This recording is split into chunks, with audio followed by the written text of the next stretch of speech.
Isa sa mga trabahong bawal sa mga maselan at choosy, yung mga taga-kolekta ng kaning baboy o yung mga tira-tirang pagkain para sa mga baboy at biik. Don Jeffrey, meron kayong kaning baboy? Pero alam nyo bang, meron dating nangongolekta lang ng kaning baboy na nagmamay-ari na ngayon ng 4-star hotel, restaurant, cafe, commercial building, a 2-story house sa Subic.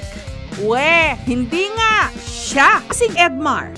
Saang kamay ng Diyos humugot ang isang taga-kolekta dati ng kaning baboy para mangolekta ngayon ng mga ari-arian? May sarili daw babuyan noon, bagamat hindi sila maituturing na nakaririwasa noon sa buhay. 3 inahing baboy lang daw kasi ang pinapaikot ng kanyang ina, pampuhunan sa maliit nilang pwesto sa palengke. Kaya para wala na raw silang tauhan pang kailangang bayaran pagkagaling ng eskwela, umiikot sa mga bahay-bahay para manghingi ng ipangkakain sa kanilang mga alaga. Pag-uwi ko galing sa school, magbahay-bahay na ako doon sa barangay namin para manghingi ng kaning baboy. Naka-uniform pa ako noon kasi sayang yung oras kung magpapalit pa ako para hindi din ako masyadong gabihin. Maagang namulat sa negosyo. Sumasama rin siya sa biyahe ng kanyang ama na nagtatrabaho bilang ahente ng ballpen para mamili ng mga gulay na siya rin ang nagbebenta. Nag-start ako ng isang sakong saging, tapos yung binta ko 150 pesos. Ay sa palengke, mabibili mo yun ng 200 pesos. Ibinta ko kaya to na mas mura para sa akin na lang sila bibili. Tapos nag-try mo na ako sa 5 sakong saging, tsaka 5 sakong kamote. Tapos kumita ako ng 100 pesos that time. Yung 1,000 pesos para sa akin, malaking pira na kasi yun. Nung mga panahon na yun, para sa akin. Kasi 8 years old pa lang ako nun eh. Gayunman, kahit meron silang mga negosyo, hindi pa rin daw sila umasenso. Dahil nga raw sa estado nila sa buhay, nabully siya sa kanilang eskwelahan. May time naman, nung high school ako, na araw-araw, laging itlog with egg yung ulam ko. Tapos may time, nasa CR na lang ako kumakain ng tanghalian. Kasi baka humingi pa sila ng ulam ko eh. One time nga, sabi ng isa kong kaklase, palit daw kami ng ulam niya na sardinas. Ang sarap ng ulam ko nun. Lugaw with rice yun eh. Tapos ayun, doon ang nagsimula. Nasa CR na lang ako lagi kumakain. Gayunman, naging determinado sa pag-asang edukasyon ang mag-aahon sa kanilang pamilya. Pagtuntong ng kolehiyo para matustusan ang kanyang pag-aaral, naging working student siya, naging service crew ng isang fast food chain. Siyempre, kumikita na ako para tinatamad na din ako mag-aral. Pero yun yung pinagsisihan ko talaga kasi pangarap ko talaga makatapos noon ng pag-aaral. Ay huminto na kasi yung kinokopyahan ko na kaklase ko. Kaya yun, bumagsak ako sa mga subject ko. Kaya pinili ko na lang talagang huwag na lang ituloy yung pag-aaral ko. Tapos naisip ko na magtrabaho na lang sa abroad. Taong 1998, nagtungo siya ng Taiwan. Pumasok doon sa isang pabrika. At habang naroon, kinarir na rin ang pag-aaral ng wikang Mandarin.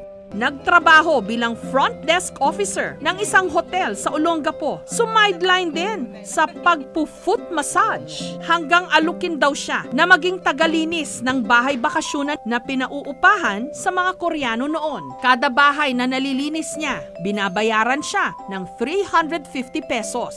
Wala kasi sa akin ang salitang pagod eh. Kasi ang gusto ko nun, makasurvive kami. Makalipat kami ng bahay. Magkaroon ako ng sariling CR para hindi na ako pumupunta sa mga kaibigan ko para kumain sa loob ng CR nila. Kasi yung CR nila walang ref. Dahil marunong mag-Mandarin, doon na raw siya nagka-ideya na ialok din sa mga kliyente na bilhin na lang ang mga nirerentahan o inuupahan nilang bahay. Kaya mula sa pagiging tagalinis ng mga townhouse na pinauupahan at kada bahay na naibenta niya, nakatanggap siya ng $10,000 o kalahating milyong pisong komisyon. Nagkaroon ako ng mga investor na mga Taiwanese kasi nakapagsalita ako ng mga lingwahe nila. Tapos mabilis kami nagkakaintindihan. Kaya yun, nasisesto ko sila. Dahil likas na mabokas, naengganyo niya ang Taiwanese na mag-invest sa negosyo niyang real estate. hanggang namuhunan sila sa mahigit 100 units na townhouses para i-buy and sell. Isa sa mga naging estudyante ko na Taiwanese, anak ng investor ko ngayon, nag-offer siya sa akin na magbukas ng kumpanya. Tapos doon na kami nagsimula na magnegosyo. Mas lumawak pa. Dumating pangaraw sa puntong nakabenta siya ng 18 bahay sa loob lang ng 3 buwan. At bilang incentive, niregaluhan siya ng kanyang Taiwanese business partner ng bahay na dati nililinis lang niya. Inilipat ito sa kanyang pangalan. Yung dating bahay na linilinis ko, yung pinapangarap kong bahay, doon na ako nakatira ngayon.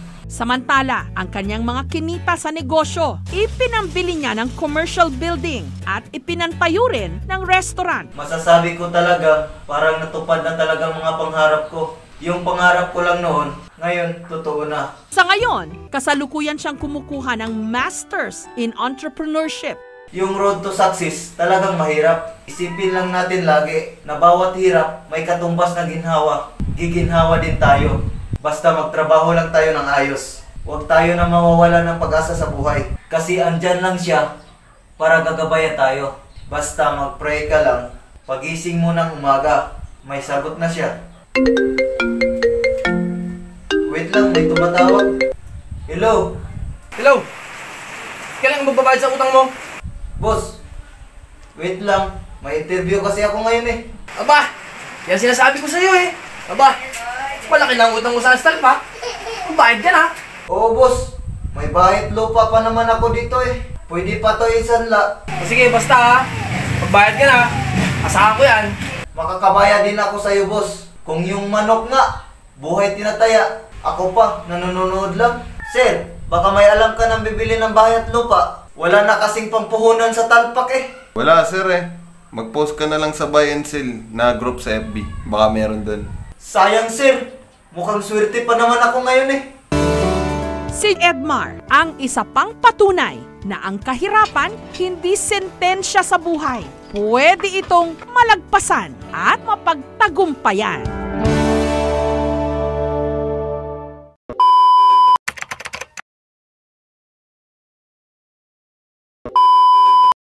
Shoutout nga pala sa mga sumuporta at patuloy nanonood sa aming YouTube channel. Sinashoutout ko nga pala ang mga lodi natin dyan, si Kiltong Castañeda, si Ate Jean, sa Halipot, sa iba po nanonood. Yo, shoutout po sa mga pamilya ko na sa probinsya ngayon. Na sana malapit ng Pasko tay. Sana may mapadala konting tulong lang ako sa inyo. At para may mga pahandaan lang kayo kunti. At shout out din sa mga nanonood sa video ko.